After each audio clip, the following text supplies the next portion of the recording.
Welcome, everyone, to another episode of HR and Payroll 2.0. I'm Pete Tiliakis, and as always, I'm joined by the legendary Julie Fernandez. Welcome, Julie. Thanks, Pete. And I'm excited to have John introduce himself. He's today's guest today.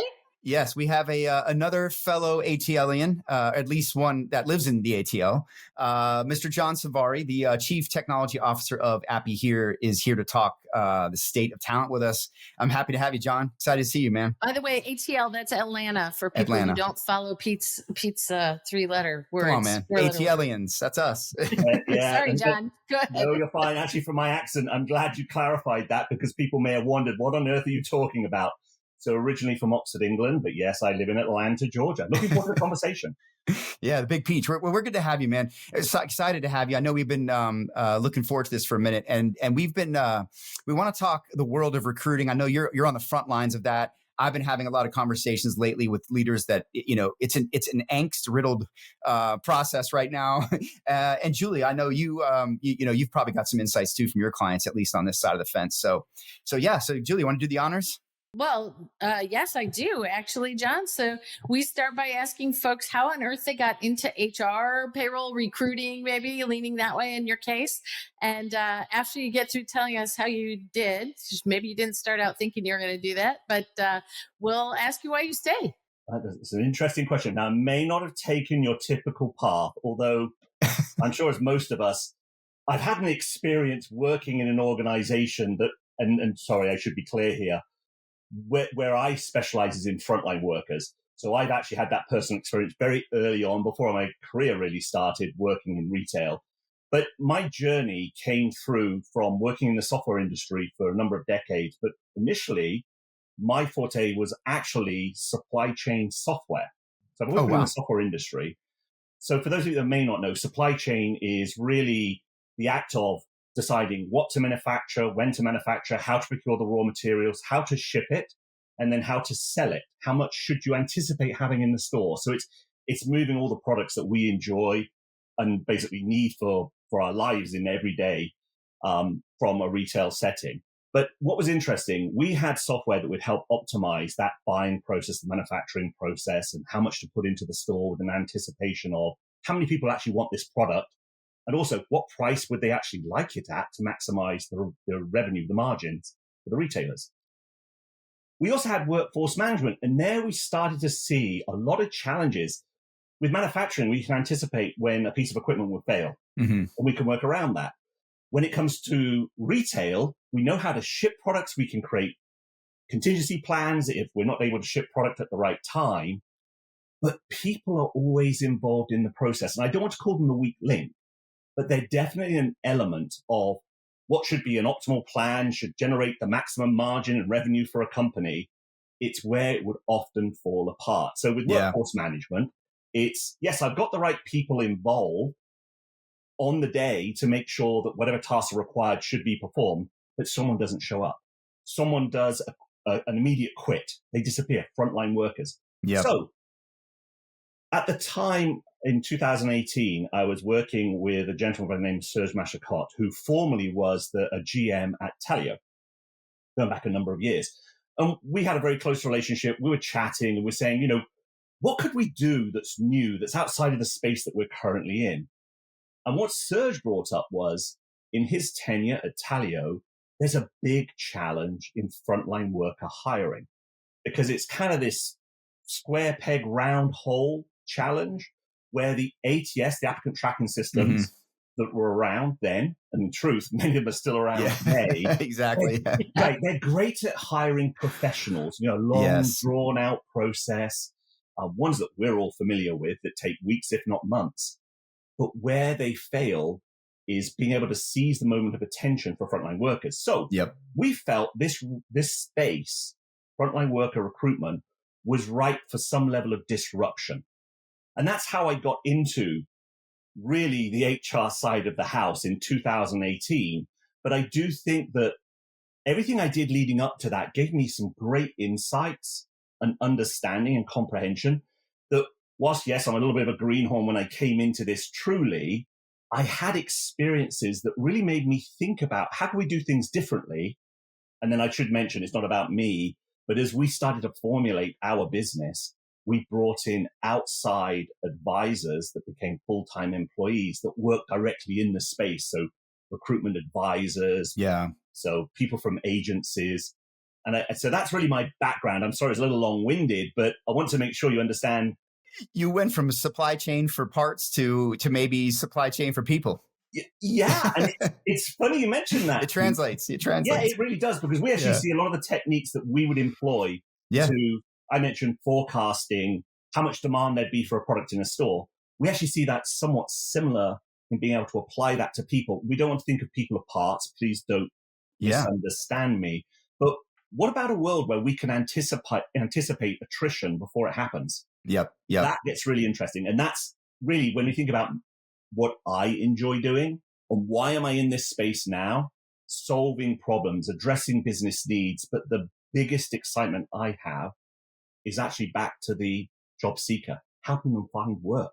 Yeah. And hopefully we can talk about that in more detail a little bit later. Yeah, I love it. And I think the time is ripe now too, John, for, you described a phenomenon which absolutely has been the case forever, which is that focus on top level talent and, white collar, workforces where there's a lot more predictability. And since maybe last year, I think, right, P, we've started seeing, this kind of tectonic shift toward frontline workers. And that's where all the there's a lot of complexity there that people just didn't want to dig into, first. Yeah, and the front line's kind of, when we've talked a lot about like the sort of this fissure between the C-suite and the front line, and that there's front line's kind of fed up too, right? Like, I think there's a lot of folks that are sick of doing certain types of work. They want opportunity, they want a great employee experience beyond just tech and perks, right? They want career advancement. They want those things. And so, and equity, hopefully, right. In what they're helping to build. So a lot of angst out there, but look, John, so do we get to why you stay? Is it for the challenge? I think you said, or? Yeah, it's for the challenge and that ability to really help people. Yeah. No, I love it. I think there's a lot of folks that I've said this before in my career. I've worked with several really great leaders who came from other worlds that you would never think, and they've stayed in the HR world, whether it's tech or whatever. And I think it's because they were able to apply these other lenses that are very translatable to a world that just needs all the help we can get in doing better. I mean, you talk about these great insights that so many organizations are starting to take advantage of, but like, everybody should have it, right? I mean, that's how it should be. We should be able to tell exactly that, right? Hey, we've got low stock over here of this popular item. We should say we got low stock of engineers over here. We need to get this sorted too, or it's coming, right? Mm-hmm. So, well, what's also interesting about that is, we come from a time when making those types of nonlinear moves in your career, it takes a lot, of time. And it's not very natural. And we're now functioning in a time where nonlinear career moves and recognizing talent for skills and not for linear, job progression is also coming of age. And the jump you made, will probably be made quicker by generations that follow us. Yeah. Julie, if I may just say, they expect that. Oh, for sure. And Julie, you made reference to something I think that's very important in terms of a shift. That, let's say there were publications about this back in 2023, but skills-based hiring. Don't just look at the direct experience of somebody. Understand what were the tasks and skill sets involved in performing their prior roles, and how well do those adapt and fit to the needs of the job they're being considered for. It's becoming a very important element. Yeah. And behaviors and capabilities that they display that might lead them to some path they're not thinking about. That's another thing. I think a lot of folks could be placed in better roles if they just sort of were nudged in a way that said, "Hey, did you realize you exhibit this skill or you exhibit this behavior or whatever?" Well, I hope folks do it even when they hear something on our podcast and they look at it and they go to your LinkedIn profile, right, John, and look and go, why is this an HR and payroll guest? Like, what happened here? Yeah. So John, I'm dying to know, how the hell did you end up in Atlanta? I love of a lady. Oh, okay. Ain't that a downfall of every time. Strapping lad? Happens every time. First it's HR, then it's a woman. Right. Well, then that was over 20 years ago, so we're still together. So that's all good, right? No, that's fantastic. That's fantastic. The No, I'm best just kidding. reason to Yes. end up somewhere, John. Yes, yeah. HR moved me here. I'll say that. So Oh. that's why I'm here. But I wanted to be here as a kid. Mhm. This was the big city to me. I grew up in Florida, so Atlanta was like the big city. You know, we went here for baseball games and you know, to whatever the attractions around here. So for me, this was it. This was it. This is home for me now, for sure. And as a consultant, I was flying through here twice a week. So, you know, there's 2 hours each time we're getting, and, you know, it was like, I might as well just be here. You know what I mean? Delta's already tattooed on my neck. So I'm convinced when you move to Atlanta that they do that. They like, here, you're a Sky Miles here now. Yeah, we own you now. Or No. Detroit. I'm sure I have a tattoo. I love Delta. Shout out Delta. I am coming up on my 1,000,000 miles, and I have never had a bad experience, and I hope everyone has a great experience. So same for me. I'm all about Delta. I agree with you, Pete. Yeah. I also live here, and I don't really feel like I have you have a lot of choice, actually. Mhm. I just choose Delta. So anyway. All right, hey, let's move Enough. beyond the Delta Yes, love fest. yes. All right. Okay. So I want to talk about the state of talent. I want to talk about the state of hiring, especially on the front line, because I hear that a lot, right, Julie? I know we've talked the frontline worker and the experience and the fact that so much more HR is happening with the frontline manager and just many topics. But one of the things that kind of was disturbing this week is I was getting a little hot about, you know me when I get on subjects. So the first subject was this fraud that we saw. We had shared a post together about this lady, and I'll just paraphrase it because the post was taken down. So we don't know if this is true or whatever, but you can Google this type of thing and it's everywhere, right? It definitely is. Recruiting fraud. Like I never really put my brain around that and spent a lot of time talking about it or thinking about it, but I have seen it here and there, right? And this poor woman, it sounds like she was out of work for well over a year. A very reputable brand, I think it was a big pharma, came, offered a job. It was all very remote. She said, look, I'm in HR. We've conducted some of these things remotely. I don't think she ever actually spoke to anyone, but there's just a lot of exchanges through emails and such and messages and background checks and all this stuff. And I think in the end, there was some nefariousness that tipped her off that they wanted her to begin depositing checks and things just got really weird. And she said the crazy thing is everything that they interacted with her with technology wise and otherwise was branded plenty of, matching to what she thought she was signing up for. So one, I'm like, okay, is that technology's fault that it's happening? Like people are misusing technology, or is it just, is technology really the solution? And maybe this organization wasn't doing enough to protect their brand from this. I don't know. I mean, what's your take on recruiting fraud, John? Yeah, it's interesting and concerning. Yeah, What I'm seeing, it's preying on vulnerable people is what bothers me. Yeah, exactly. And what's quite concerning is there's faster adoption of more advanced technologies. We've all heard of ChatGPT and these large language models. The bad actors are adopting the technology faster than the organizations that are genuinely trying to hire. That's a great point. Worrying. There's different types of fraud that are being committed, but generally it's all, let's say, unsolicited outreach to individuals. I personally received multiple text messages where someone is saying, hey, we've got hourly work that you may be interested in. How they derive, anything about me connected with hourly work other than obviously the company that we formed, I don't know. But what they're trying to do is, and by the way, the Federal Trade Commission in the US has posted warnings about this. There's great insights there that definitely helps the job seeker protect themselves. But I think all of us in this space should be aware of what's happening to make sure we're doing our best to combat it, which I'll talk about in a moment with technology. But we need to be aware of what's happening. And I don't think it's enough just to have, let's say, a statement, because most companies have these, about a warning of recruitment fraud. We need to more directly address this. But, the easy option is they just start to request personal information, such as a social security number early in the process. So, yes, it's identity theft. But there is this alternative path with they'll send you a check saying that you need to buy some equipment. Here's where you need to buy the equipment from. And it's what they're calling clear check fraud, because the check they send you will not clear, but they want you to go and buy the equipment, or in other cases, a flight to come out for the in-person interview. And they'll reimburse you.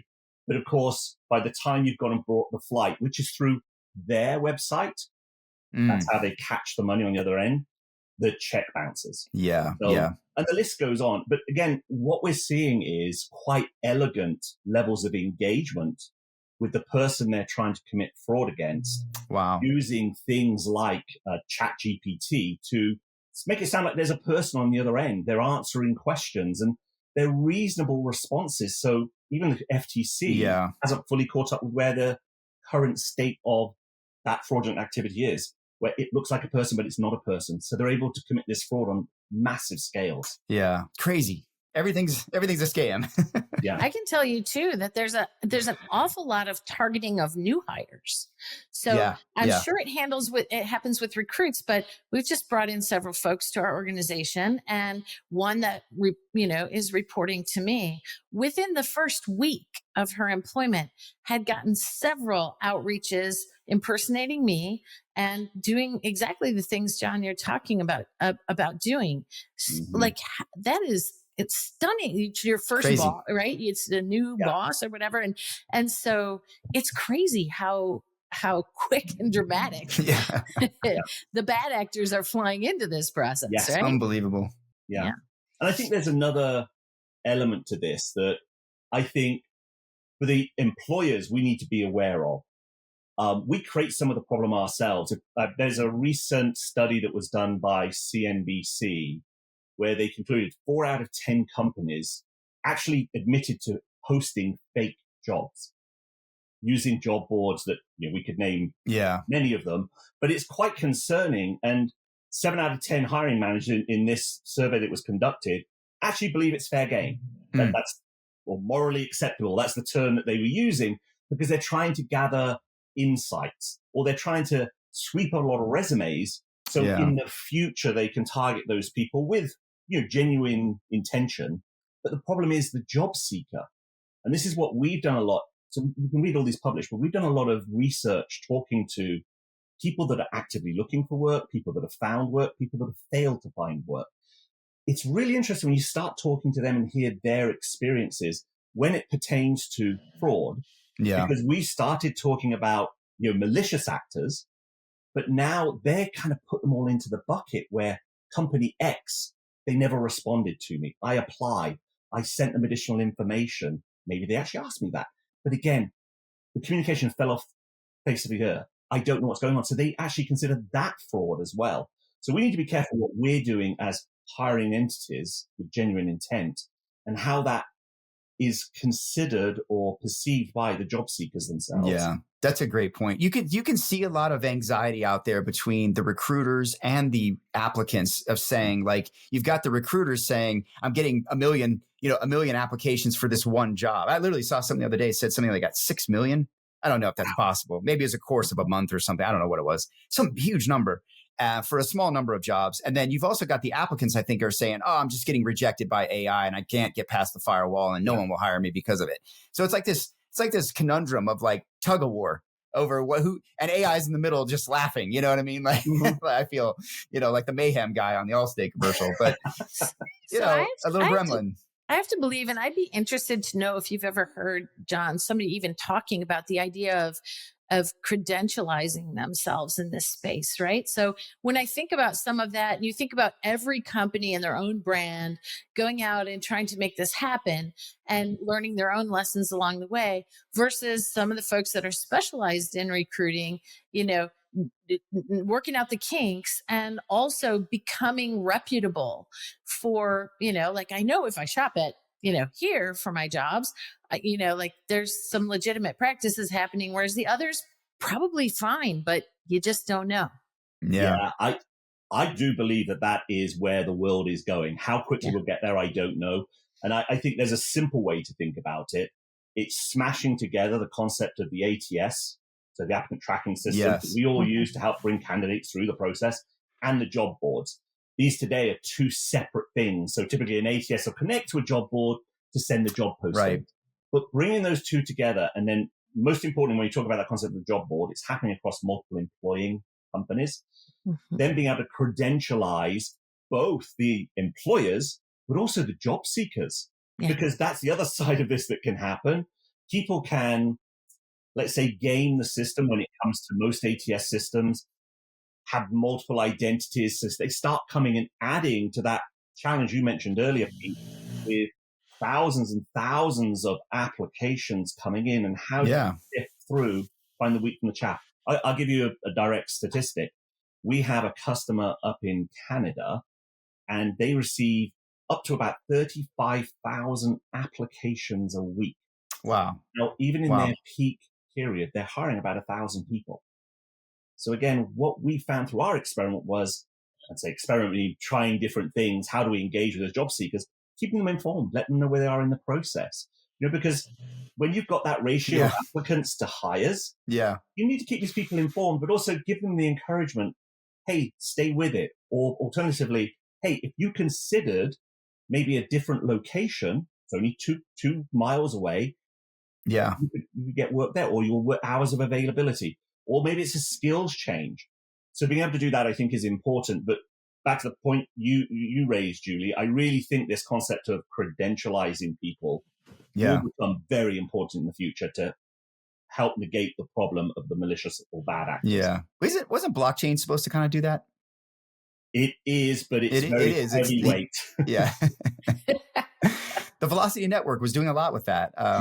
When they launched, I remember Cornerstone and Yamo and some of those guys got in on Velocity, and that was supposed to be to me, that's been the best use case in the HR world for, other than money movement, which totally different thing. But I think there's simpler ways of it to achieve the same, though. Yeah. And you're thinking specifically, like, John, you said that it happens in reverse, and the candidates also defraud the system. And I think the way, Pete, you got to blockchain was things like being able to credentialize your education and your licensure, right? And those sorts of things. Yeah. Okay. Yeah. We're talking two different things then.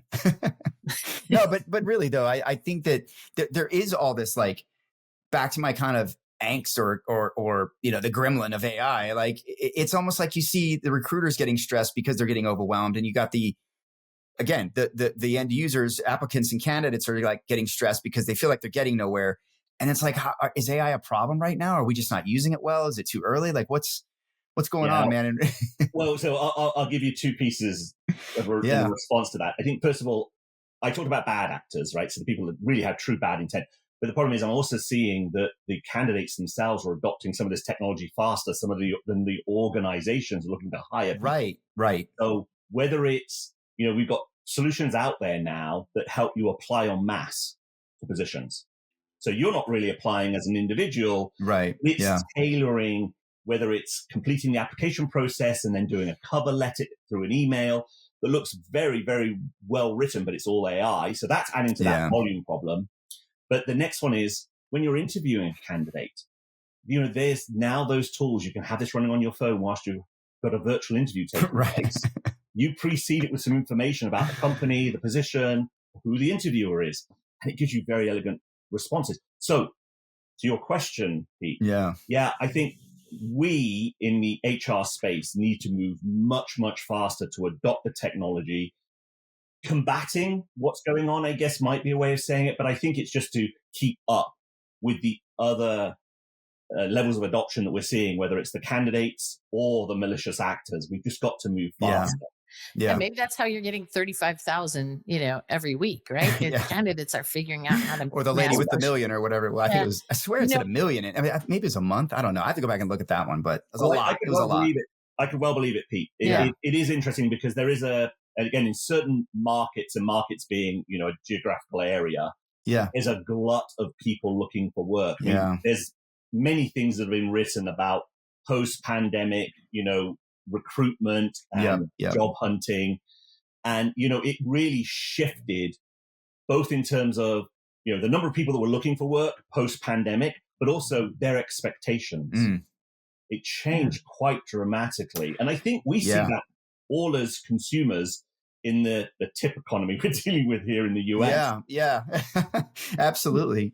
So go ahead, Julie. Go ahead. Well, I was just going to say, another interesting flavor of that I saw today when I opened my LinkedIn feed. So I don't know, if others had seen it or not, but it was a feed that was skeptical about AI's use in skills matching, right? And it showed maybe 30 different engineering titles, levels, roles. I mean, they were different positions, and every single one of them had been tagged with the same two skills, innovation and something else, right? So we have these problem solving, who knows? We have these like generic skills that we're talking about being so important.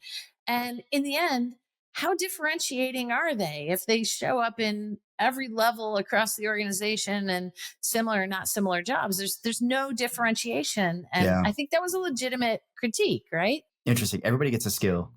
Yeah. Well, I guess from our perspective, as we look at it, and as we mentioned a few times, we focus in on the frontline worker. Right. I would say that techniques have applicability in certain areas and not others. They can be misused or misrepresent reality in others. So I would say where we do skills matching, we wouldn't think it's appropriate for what we might refer to as a white collar, high professional position, because Julie, the domain you mentioned, engineering, that's where I came from. And yeah, I can see how, let's say, a generic model using ONET from Bureau of Labor Statistics would tag everybody with the same set of skills and tasks that would be performed in that regard. But for frontline, it's very, very powerful because there's a lot of transferability. Simple example, if you've been working in retail, maybe a store associate, there's actually a transferable skill to become a server in food service industry. It makes sense to us, but there's that element of customer service. How personable are you as an individual? Do you listen to the instructions? Soft skills. Transfers across quite nicely. Yeah. So John, you guys are out there sort of on that front line, right? The backbone of the workforce, the frontline worker. What's going on? Like, what's the state of talent right now? What are we heading into in 2025? Because it feels like there's still a lot of angst, I guess. Like you talk to people, a lot of people are looking for work.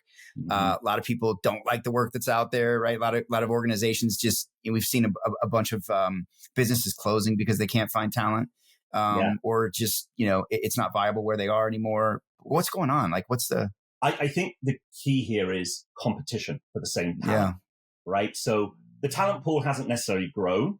The number of organizations looking for the talent has. Now, their needs may have shifted because we all know that many businesses, retail particularly, have closed down as a result of the pandemic. But COVID zapped a lot of those retail organizations. So what we're now seeing is there's a high increase in the importance or significance of being responsive and seizing the moment of attention you get from the frontline worker. So again, this is where, and I would recommend this to everybody, talk to your existing employees. As you go through a recruitment process, reach out to some of those candidates that may have made it some way through that candidate journey and some you haven't even considered early on, because they're incredible insights. So what you come to learn, because the typical frontline worker's lifestyle is different from ours. I'm not saying better or worse, just different, but they may live very much paycheck to paycheck. They may have more than one job. So when they lose a job, it's very important for them to find a new job quickly.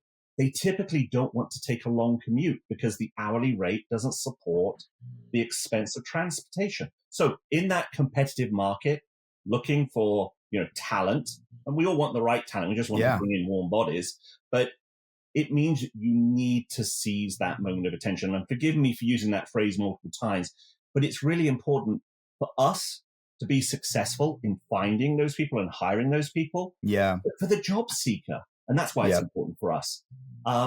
There's all sorts of things that we can do that involve bringing technology in, and we hear it as we're out talking to people in the market looking at solutions.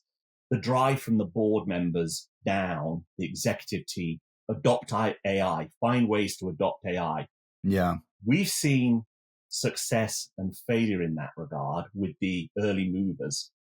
The big challenge has been where people have tried to do something very piecemeal, layering in on top of an existing solution and trying to automate the process. That can be challenging. So for HR leaders, the big concern with trying to piecemeal the solution together is your skill set and your attention be redirected to making that part of success versus what you really need to focus on is ensuring the hiring is happening at the pace to support the business in its growth and its stability. So I hope that helps a little. Speed, I think, is incredibly important. Flexibility is another element. And by flexibility, that's actually the characteristics of what the job looks like. What are the hours of work? Benefits. Some of these are, let's say, they've been around a long time, but people's expectations around benefits and, let's say, even the importance of brand have shifted. But Agreed. definitely tied around all of this is communication. Because one thing that came out loud and clear, whether we're talking about some of our surveys that we conducted with people face to face, it's not just a survey we send out, back in 2018 or as recently as last year, is being ghosted by the recruiters. In their mind. What an awful experience for the really brand, you know? is, yeah. And the sad thing is it starts affecting some of these brands. If you're a retailer, it creates reluctance to shop there if they feel they've had a bad candidate experience. I think most people in that type of role that type of business, retail, consumer facing, understand this. But it's become even more important, and it will continue to, I think, increase going forward. So make sure you communicate. Bad news is good news in some regard, because at least the person then knows as a job seeker, I've not been as successful, I can move on. The not knowing is one of the most frustrating things for the job seeker. Do you think that marathon, like I was in the media world, worked for the Walt Disney Company. I got a very nice dose of what it takes, with frontline workers from the, managing the Walt Disney World Resort, side of things. And, those recruiters, it's a marathon. Like they never get to stop. It never ends. And I can't imagine like Disney had a great retention rate, but I can't imagine in those franchises that do have a very high turnover, it's or whatever, right? Any type of business that has that, it's a lot. And you kind of wonder, like, is tech going to do it, or because they're still the tech's here and they're still having all this anxiety and trouble, and it's still hard. So I think it's a combination of two tech words, but I'm going to use the full expanded word. Yes, technology, but also technique. So. I know this sounds a little strange. Well, the flexibility is a huge underlying foundational part of it. I think the more modular you can make the experience for people to say, these are the pieces and parts that make up what I want to have as my experience, I think that's going to help. So that's a big part of it. Let me preface that. Yeah. But you see, technique for me is as simple as making sure as a candidate comes in, they apply. Don't just gather the basic information. Inform them about the expectations of the roles. Look, in today's world of, the doom scrolling, nobody reads everything you write. They'll scan through with their eyes and pick out salient points they think are relevant. Now, again, yes, if you are, let's say, looking for career growth in a long-term role, you get more senior positions, yes, people spend more time reading job descriptions. So I don't want to overgeneralize, but we've definitely seen, because we measure what people are doing in the solution, people will spend more time watching a video. Videos are very interesting because it gives you a parallel ability to educate somebody on the expectations of the role. You have the visuals, and then you have the talk track. So that's very powerful. As you ask them screening questions in your ATS, don't just ask a simple, can you lift a certain weight? Give the question what it deserves, a real description of why you're about to ask the question, and then ask the question. Preface it. What we found is, and this is the interesting other side beyond the recruitment, by better informing the candidates of the expectations you have for them in that role, it increases retention. Makes sense. I would hope it would self-select out some folks as well, right? I mean, you want candidates, but in this world where we start to see a proliferation of candidates because you're tech enabling it to be easier to get and to sort through them, then, like, for goodness sakes, let people go, oh yeah, no, I didn't think about that. Like, I want nothing to do with that. But Julie, this is where, again, that actual combining now of technology and technique. So the technology, you can ask the questions in a structured way, and then you can use the technique to do the analysis. Where are people dropping out? What are my cliff points in my process? And you start to learn. We see some really interesting things that can be very regional in the behavior of the candidates and the expectations they have. So being able to analyze that and actually bring that data back in, which again, great when you have high volume frontline workers, much more difficult to do with white collar positions where you have fewer candidates coming in. but it's really insightful. And, as HR leaders, you need to take advantage of that data and consider, what should I do about my hiring process? Maybe to increase my candidate pool as much as thin my candidate pool to the best candidates that I believe are relevant for the role. Yeah. As obvious as it is that we're talking about AI, which is one of the things we know we'll be talking about this year, to me, this is also very much end-to-end process type of an activity, because if the recruiting bit is great, and we see a lot of companies, especially down market, where locally they're struggling for talent with competitors down the street, if they're not dropping out until you start to express some wage band information, then for goodness sakes, figure that out up front and bring that transparency forward, so you're not creating a lot of churn and work effort only to get that far and have a problem. Couldn't agree more, Julie. And we've personally seen candidates move through the entire process from apply to getting the hire confirmed, and go through the offer letter process, but even onboarding, all through in under an hour, which is really impressive, somewhat unheard of. But that's what the candidates are now expecting, is this fast decision, and then literally, let me show up tomorrow. So one thing you mentioned there, Julie, about kind of the end-to-end process, that's that part back to what I mentioned. Be careful about piecemealing something together, because you may make let's say, the candidate experience worse, though you think you're actually streamlining. So again, connect with those job seekers as they come through and they drop out of different stages in the process, and really understand what was good, what was bad. It's incredibly insightful. Yeah. And then administratively, your no-shows, right? In the frontline environment, because you got them through and ready, and they're ready to go, next shift. And it's 4 times more effort to deal with a no-show. And again, this is actually back to data. So you can see a direct correlation.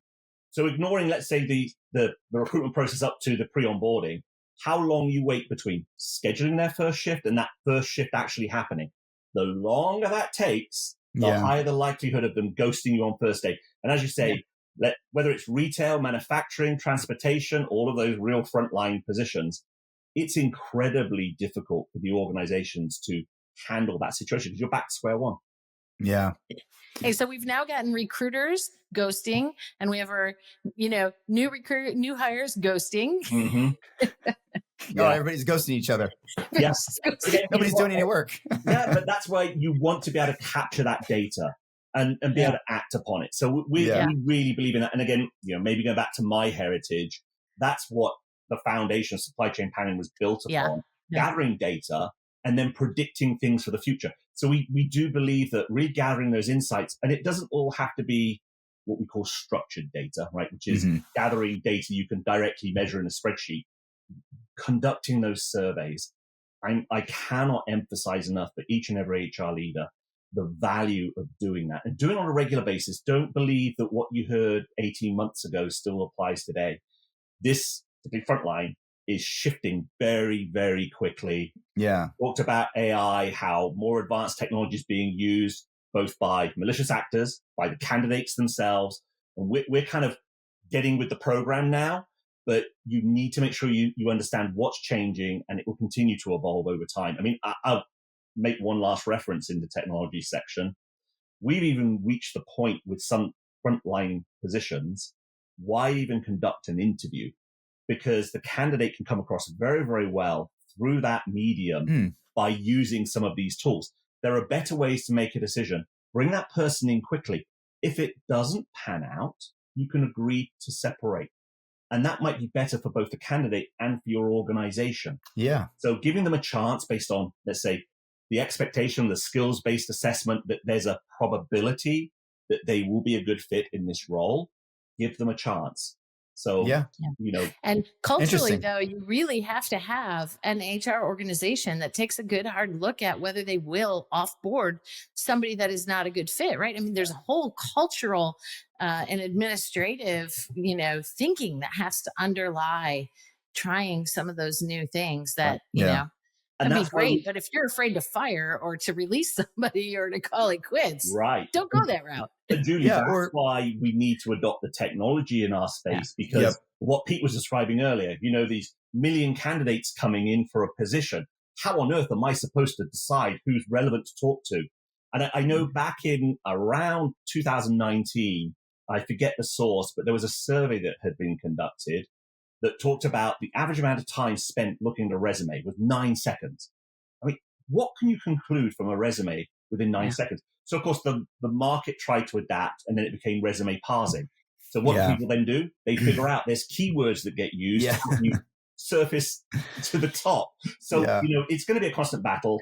I think it's just important that we both adopt the technology and then also listen to the people that are using it from the other side of this equation, not the recruiters alone, but the candidates, trying to understand what their experience is, and not just the people that were successful, talk to the people that were not successful. What worked, and more. And I think you said this maybe in the beginning, but if you're getting in that, 35,000 a month or whatever, these large volumes, are you able to look at someone and say, hey, maybe you're not right for this role, but we've got this other thing that you really ought to consider because, wow, your skills, did you know? I don't know if all companies are able to do that if they don't have the technology, right? They're kind of in a lane and they're hiring for one thing. For sure. And Pete, so as I project beyond, let's say 2025, because there's a lot of work to be done to get there. And I think also the willingness for people to move in this direction. We often talk about upskilling for an existing employee, but what about upskilling job seekers to help them become more relevant for the jobs that are appealing? We ought to teach this in high school.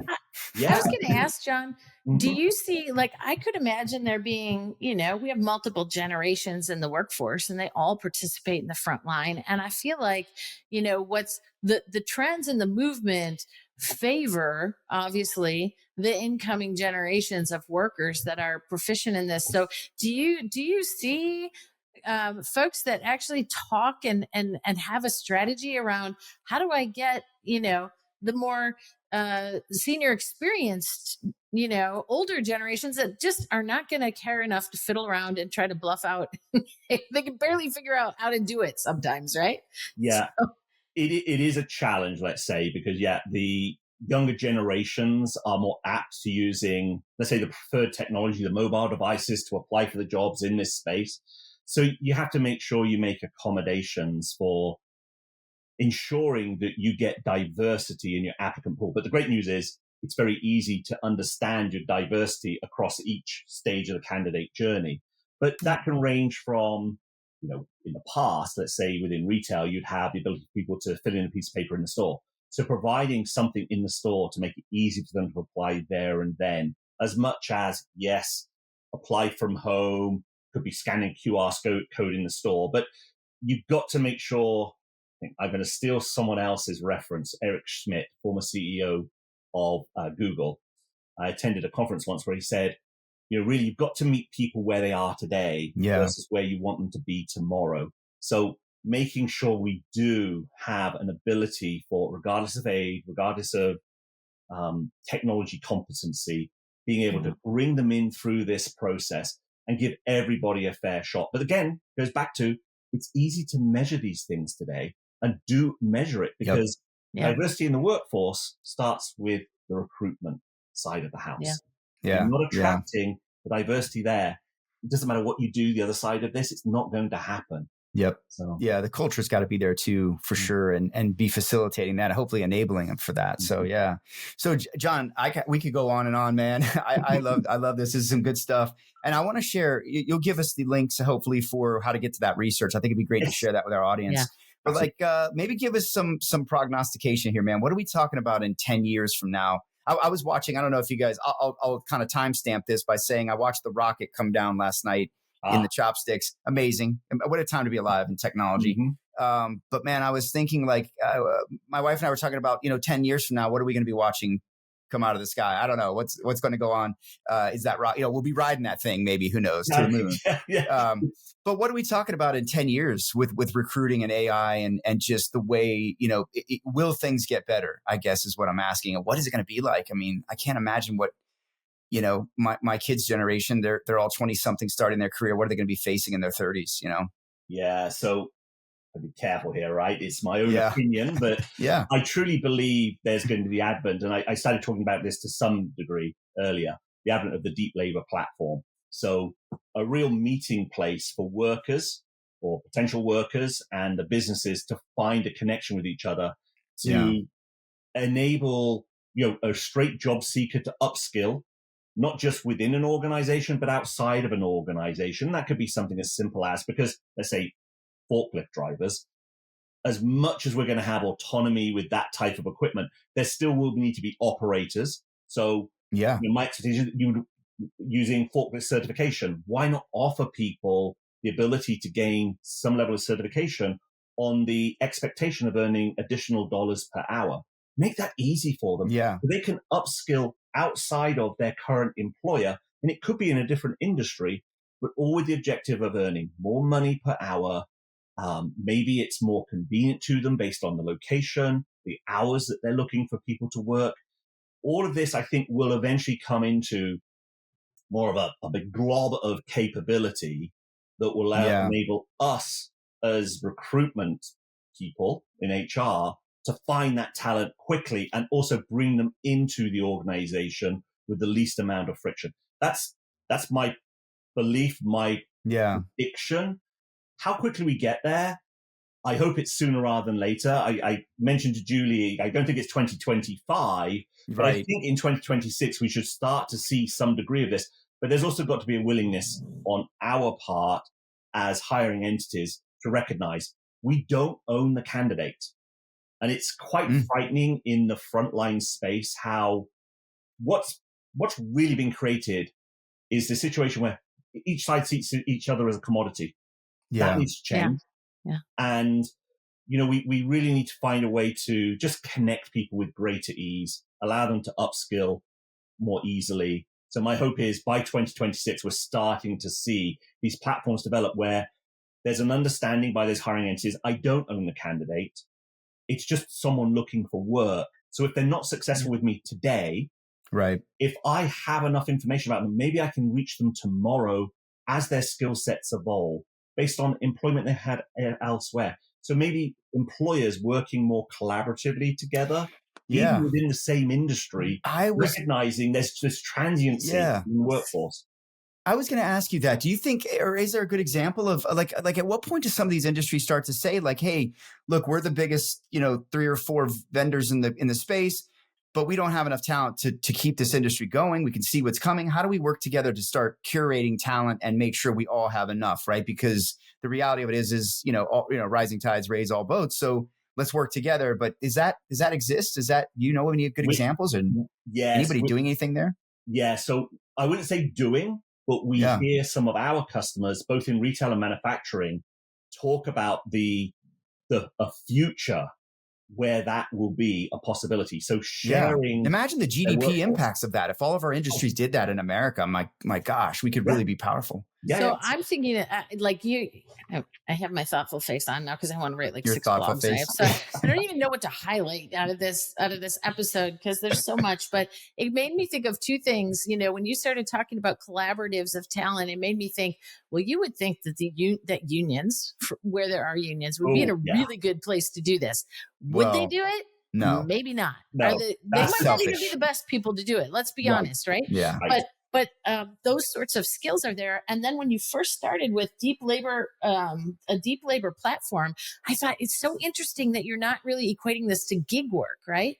Because that's been, maybe terminology of yore. But once you start getting into a skill that is needed at certain points in time, then you might be talking gig work and you might be impacting whether they're ever employees at all versus whether companies just get better at hiring contingent labor or some alternative type of old day language gig work, right? Yeah. You're very astute, Julie. I intentionally stayed away from using that as an analogy to where I think things are going. But I think to some degree, yes, that is the case.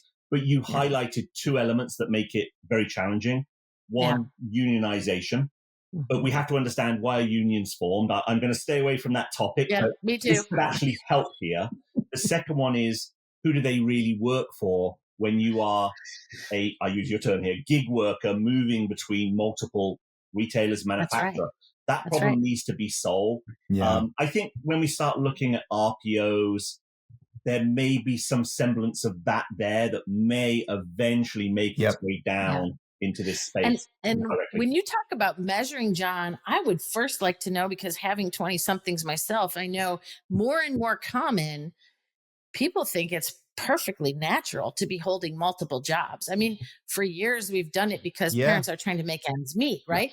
But younger generations are doing it intentionally and quite differently, right? Yep. And Yep. and so employers need to figure out what their position and their culture is about workers that are not solely devoted to a full-time work experience with them, Mhm. or who claim they can do full-time with more than one entity, right? Yeah.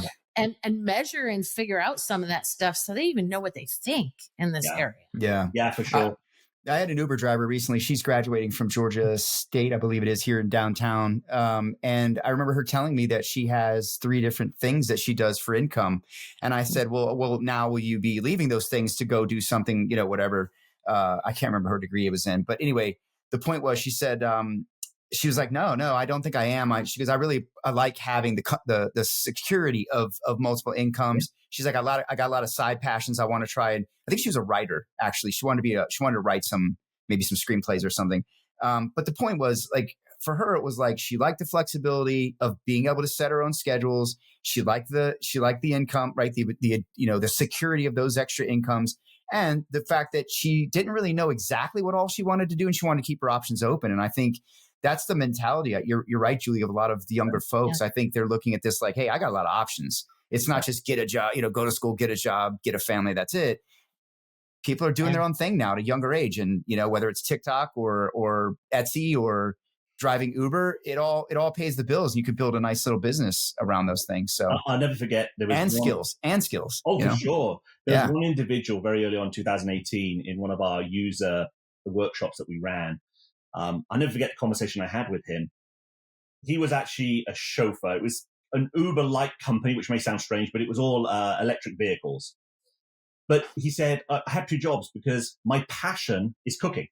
Yeah. So I'm a cook outside of the hours that I am actually driving. But the problem is, cooking won't bring enough money in to feed family. Yeah. So a very basic example, because these were typically offset by weekend versus day of the week.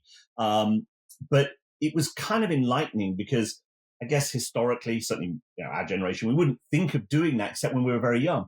This was an individual that was older than me.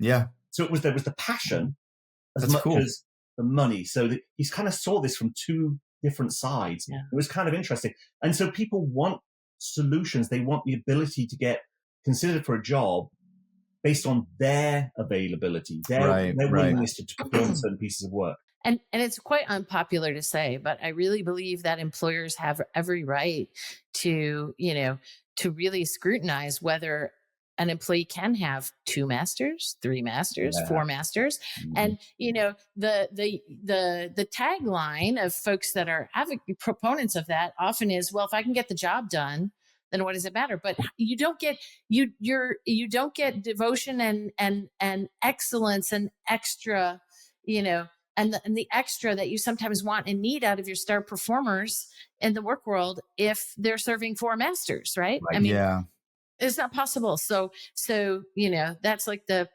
just poo-pooed the whole thing that everybody's really excited about. But you didn't, right? So, but I think it's a generational shift, because I certainly think, there's no way I could hold multiple jobs down and be successful across, let's say, 2 or more. But when we look at the young generation, they think that's very normal because of other things they do in their lives outside of work. They think they can do multiple things. And I'm not saying they can't, but they don't have to excel at everything. They just have to be good at all the things they want to do. And so that carries across into their work lives, good or bad. And quite honestly, they've seen our generation put in 60 hours for a 40-hour paid work week, and they find that very distasteful. Yes. And they're like, why on earth are you doing that? That looks like you're a stupid. It looks like some kind of generational stupidity to me. Like, that's not what I'm being paid for. So lots to unwrap there. Yeah. Sure. Yeah.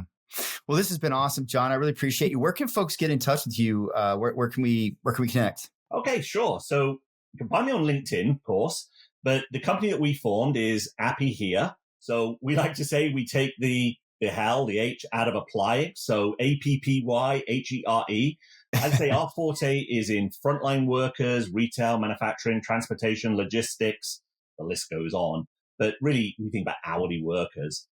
We would love to have a conversation, even if you don't have needs today, but to share some of our insights, what we're seeing with our customer base, which is quite fascinating. And then, as I say, the other side of that, the job seekers. What the pulse is, what's going on. And we do find, by the way, it's highly regionalized. So what we see in Atlanta, Pete, will be very different from what Julie's seeing now down in Florida. Interesting. Interesting. Well, thank you so much, man. I really appreciate it. I'll take the, if you could send me those links for the research, we'll pop them in our description. We'll make sure you get the links to get to you. And we appreciate you sharing the insights, man. Thank you so much for coming on. Thank you for your time. We'll see you guys next time. Thanks, John. Take care. Bye-bye.